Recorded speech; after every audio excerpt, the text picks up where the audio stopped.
Hello, Adam. My name is Carolyn Knudsen. I'm in Wisconsin. I'm here in my son's room. My 25-year-old son had mild autism, and my ex-husband lied and cheated and was able to remove him from our home where I live with his sister and brother yet. He's gone. He's 2 miles down the road. My ex-husband is so fucking evil, he will not let me see him. And has a restraining order, so I cannot contact and set up any visitations. My son was the center of my life.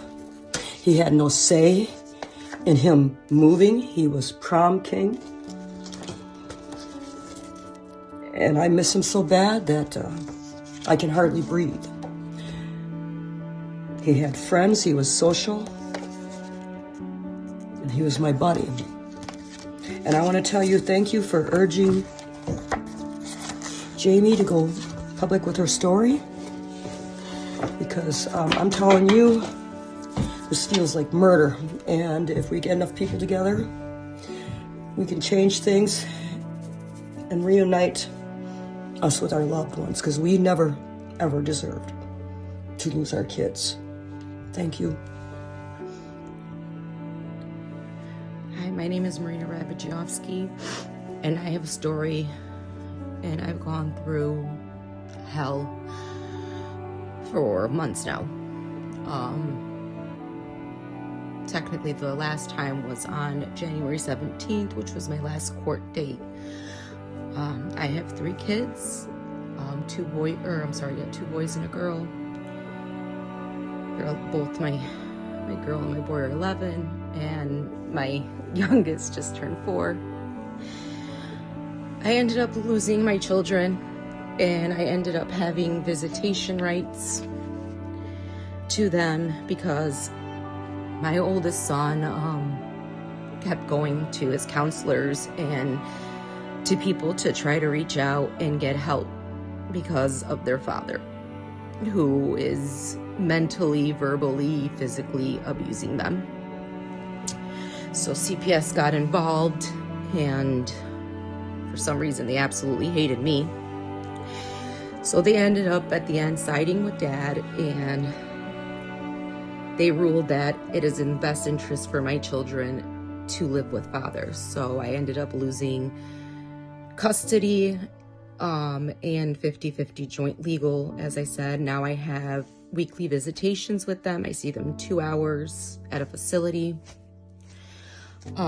because they had wrote, "Mother actively manipulates the children to make false claims of abuse by father. Mother involves the children in adult matters and informs them about court issues. Mother is doing everything she can to destroy the relationship between the children and father," which is absolutely far from the truth. I have never done that. I am a very loving and caring mother who will do anything in the world for my kids. And now I can't. I can't do anything. They cry for help. I have a couple things here. This is a letter that my daughter wrote that she wanted the judge to read, but the judge did not accept it, of everything that was going on. So now she just draws pictures to my family. This was a letter that my daughter wrote that she wanted the judge to read, but the judge did not accept it, of everything that was going on. So now she just draws pictures to my family. This was yesterday at visitation. My dad, my sister. She lost everybody. She can't see her grandparents, her aunts, her uncles, nobody on my side. She got me this blanket. Turn this around real quick. Well, she got me a blanket. I don't know if you can see it. It's right there. It says, "Dear Mom, even when I'm not close by, I want you to know I love and appreciate you always. Wrap yourself up in this and consider it a big hug. I love you." And this is her room. She's such a talented girl. My son is such a talented kid, and so is my youngest. Oh gosh. So yeah, they want to tell me stuff, but they can't because they're afraid of retaliation from their father and getting stuff taken away and being grounded.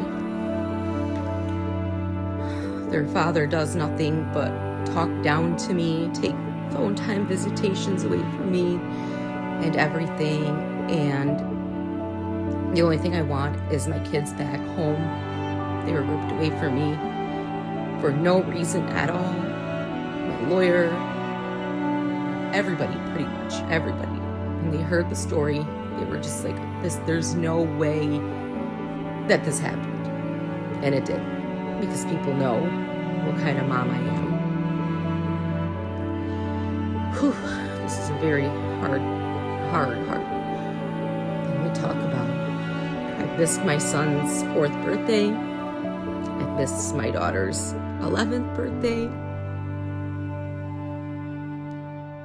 Which I never missed anything. Because if they've always lived with me, everything. Because if they've always lived with me, I've always had them. Always.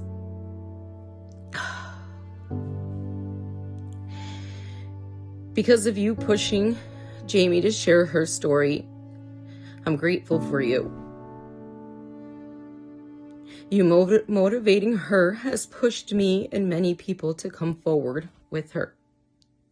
I hope more people come forward because they are silencing us, and the kids are being put in the hands of the wrong parent.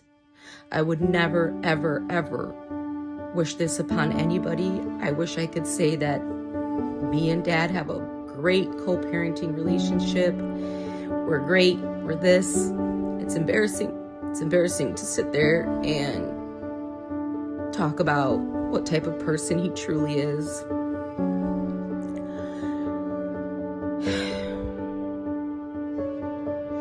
I just want my kids home. And the kids deserve to be home. They don't deserve to be ripped away from their grandparents, who pretty much have always been there. Actually, have always been there.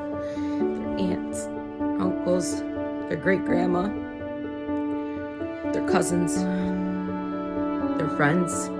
They had to switch schools from a great school that they loved to a school that they absolutely dislike. I hear their cries within inside, deep down inside, but I can't question anything because I will get in trouble. While Dad can do whatever he pleases and wants and punishes me by using our children against me. He tries to do everything he can to hurt me. So I hope this message goes out to the right people. I hope we gather enough people, and I hope we can actually make a difference, because it's not about us. It's about these kids.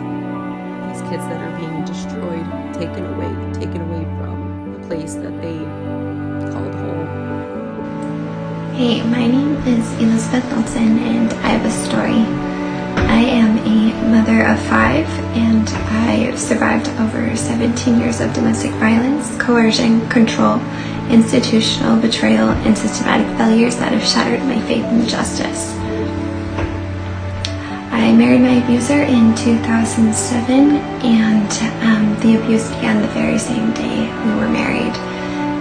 Just control, cruelty, and fear. What started as verbal abuse and manipulation quickly escalated into several strangulation, gun violence, deep psychological trauma. Every time I tried to leave, I was pulled back by pregnancy, lawyers, lack of any real support. Police were called, and the court system ultimately always made me feel like I had no other choice but to go back. It was always used against me, and he used it very well, manipulated the system as a way to abuse me more and continuously. I filed protection orders, and he would race to the courthouse before me and file them stating that I was doing the things that he was actually doing to me and the children, and they would be granted. And he would always go and get them dismissed to convince me to come home to be with him and the children. He's very calculated, very manipulative, and the church, LDS. Well, I was raised LDS, and that was also another reason that I had a hard time leaving. Went through years in and out of shelters, and they don't give you real support. You have a few days there, and they expect you to find your own place, which is really hard when you are in an abusive situation. Usually there's also financial control. So I had no resources and no means. I have a few autistic children, and my oldest, he's very high functioning, but he does get overstimulated. He actually, once my ex was granted full legal and sole custody, because that's what happens, 70% of abusers actually gain custody of the children. His father dropped him off at his parents'. He's been living with his father's parents now for a year, and they have been making decisions regarding his medical and educational without any power of attorney, without any guardianship, and without consulting me, and without my consent. I'm grateful that you have motivated Jamie to share her story, which has ultimately led me to share my story and many others, and really look forward to